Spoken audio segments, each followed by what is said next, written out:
Hey there storytellers, welcome back to my channel. Today's video, as you can see from the title down below, is going to be a very quick reviews.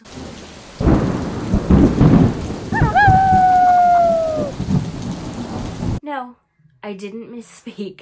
I do mean reviews because today I'm going to be talking about two graphic novels. The first is Grimoire Noir by Vera Green Tea and Yana Bogat. And the second is Anya's Ghost by Vera Brosgol. So the first graphic novel, Grimoire Noir, follows Baudelaire, aka Bucky Orson, as he looks for his missing younger sister Heidi. Bucky and Heidi live in a town called Blackwell, where all of the female population are witches. Along the way, Bucky uncovers some secrets of the town long since hidden, as well as sort of getting misled on his quest to find his sister. It's a little bit of a twisty-turny kind of graphic novel. And Anya's Ghost follows a girl named Anya after she falls down an old hole and encounters a ghost who then follows her around. At first, the ghost seems to be making life better, but things take a turn for the worst. Both of these graphic novels are similar in the sense that they both involve sort of ghosts being major players within the course of the plot. So that's an interesting Halloween-y touch to them. But I did specifically find these last year when I was looking for more Halloween-y graphic novels after I read Pumpkinheads, which of course is a much lighter read. I would say the sort of twists in both of these novels are fairly standard and predictable, but I think because they're done in graphic novel format, that helps to add to that sort of action pace feeling versus when you're reading it in a standard novel and it starts to feel like it's just something you've already read before and it sort of slows things down. It's sort of like when you're watching a movie and you know what's coming next, but you get excited anyway because your brain just wants to get there and sort of have that big reveal moment anyway, even though it's not necessarily a surprise anymore. One thing I really enjoyed about Grimoire Noir is, of course, the fact that all of the women in the story are witches, and it's really a driving point for the main character,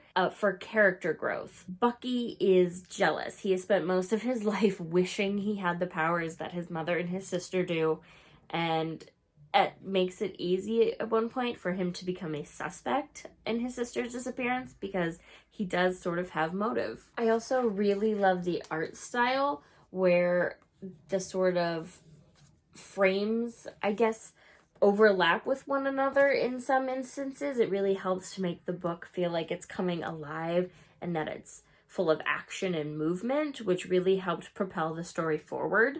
I also really like that artistically, most of the pages are sort of black and white or sort of sepia-toned, gray, browns. There are a lot of really muted tones, and on the occasion that there is color, it's there to help something sort of stand out. And because the illustrations sort of took a less is more approach to the detail, it helps add to that sort of mysterious, misty, creepy vibe that the entire story has, but it also really helps you focus on the characters and what's happening to them emotionally and the journey they're going on, rather than sort of the superfluous detail that can be present in illustration, in my opinion. So I think the choice to sort of leave details in but have them be kind of faded really helps you focus on what's important. I rated this one 5 stars because even though the twist was sort of predictable, I thought it was executed in a really well done manner. When you find out what happened to Heidi,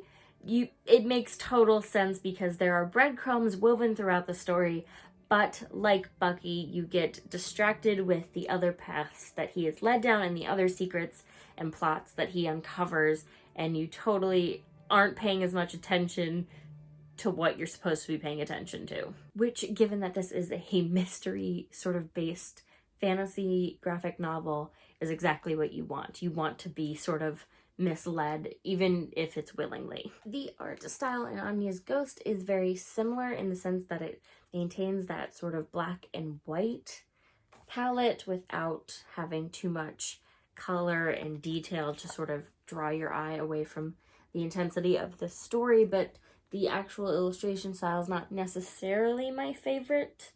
It's more simplistic, which is fine. There's nothing wrong with it. It just doesn't necessarily add to the story for me. I like Grimoire Noir's more detailed artwork style that still managed to be sort of minimalistic. This is just very much minimalistic. This story is much more about an event that helps Anya discover how to embrace who she really is as a person, sort of no longer putting on a front of the cool person or the right person that she thinks she's supposed to be. It's about embracing who she really is and learning to be okay with that. That being said, a ghost pushing you to embrace who you really are is not necessarily a course that many of us go on. So that in and of itself was a fairly unique detail that I really enjoyed about how this setup for the story went. The events that Anya experiences very much could be done and gone through without the addition of the ghost character, but the ghost character really helps you see sort of the extreme version of who Anya could become if she continues on the path that she's already on. I also gave this one 5 stars because even though I knew the twist and even though I knew sort of how it was going to wrap up, I did think that the pacing was really well done and it kept me engaged throughout the entire time. Both of these clock in at around 200 plus pages. This one I think is like 210 and this one's actually a little bit closer to 300, I think. A little bit longer, but I'd say if you really wanted to, you could get through either of them in an hour. This one I definitely did.